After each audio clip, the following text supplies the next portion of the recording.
మళ్ళీ ఒకసారి తెలంగాణ మొత్తం చుట్టి రావాలి.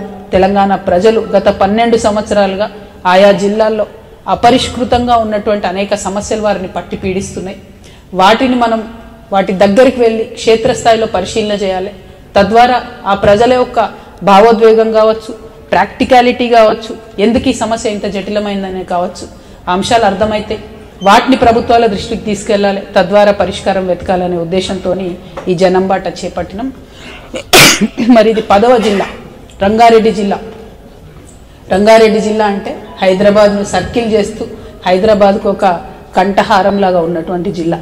కాకపోతే నేను మాత్రం వెలుగు కింద చీకటిలాగా ఉన్నట్టే అనిపిస్తుంది నాకు. రంగారెడ్డి జిల్లా అంటే పేరుకే పెద్ద, పేరుకు మాత్రం చాలా అద్భుతంగా మాది పర్ క్యాపిటల్ ఇన్కమ్ ఉందంటారు. కానీ అంత అద్భుతంగా క్షేత్రస్థాయిలో ప్రజలకు మాత్రం ఆ ఫలాలు అందలేదన్నది చేదు వాస్తవం. అది ఏ గ్రామానికి పోయి చూసినా, ఏ బస్తీకి పోయి చూసినా, ఏ గల్లీకి పోయి చూసినా అసలీ రంగారెడ్డి మనిషి ఎవరైతే ఉన్నారో వాడికి లాభం జరగలేదు, ఆ కుటుంబాలకు లాభం జరగలేదు అనేటటువంటిది మాత్రం చేదు వాస్తవం. ఫ్యాబ్ సిటీ వచ్చినా రంగారెడ్డికే వస్తుంది, ఇంకో సిటీ వచ్చినా రంగారెడ్డికే వస్తుంది, ఎలక్ట్రానిక్ సిటీ వచ్చినా రంగారెడ్డికే వస్తుంది. ఇప్పుడు కొత్తగా ఫ్యూచర్ సిటీ, 4th సిటీ, అది కూడా రంగారెడ్డికే వస్తుంది. కానీ ఒరిజినల్ రంగారెడ్డి వాడికి ఎవరికి లాభం జరిగింది అని అంటే అసలు ఒరిజినల్ రంగారెడ్డి అంటే ఎవరని అడిగే పరిస్థితికి వచ్చింది. సో హైదరాబాద్ చుట్టుముట్టు ఉండడం, హైదరాబాద్ నగరం ప్రపంచ స్థాయి గుర్తింపు రావడం, బయట వాళ్ళంతా వచ్చి ఇక్కడ ఉండడం, రావడం తప్పు కాదు, ఎక్స్పాండ్ అవ్వడం తప్పు కాదు. కానీ ఉన్నోడికైతే ₹1 లాభం జరగాలి. ఖచ్చితంగా అది లేనటువంటి లోటు కనపడుతున్నది. దానికోసం ప్రయత్నం చేస్తాం. ఎందుకు ఇంత కాన్ఫిడెన్స్తో ఆ మాట చెప్తున్నా అంటే దాదాపుగా 2007వ సంవత్సరంలో అనుకుంటా నేను తెలంగాణ జాగృతి పెట్టిన కొత్తలో నల్గొండలో హుజూర్ నగర్ దగ్గరికి పోయి మేము చేసిన కొట్లాట అదే.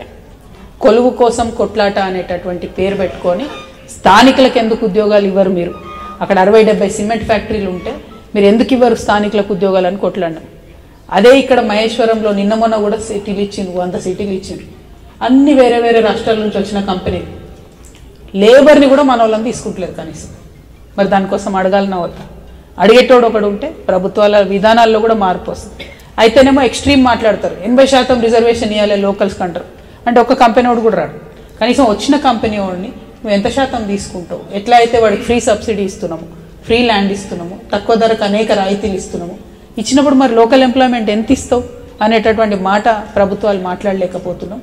దానికోసం ఖచ్చితంగా ఫైట్ చేయాల్సినటువంటి అవసరాన్ని నేను బలంగా నమ్ముతా ఉన్నాను. దానికోసం ఫ్యూచర్లో ఖచ్చితంగా పనిచేస్తామని కూడా ఈ సందర్భంగా నేను తెలియజేస్తా ఉన్నాను.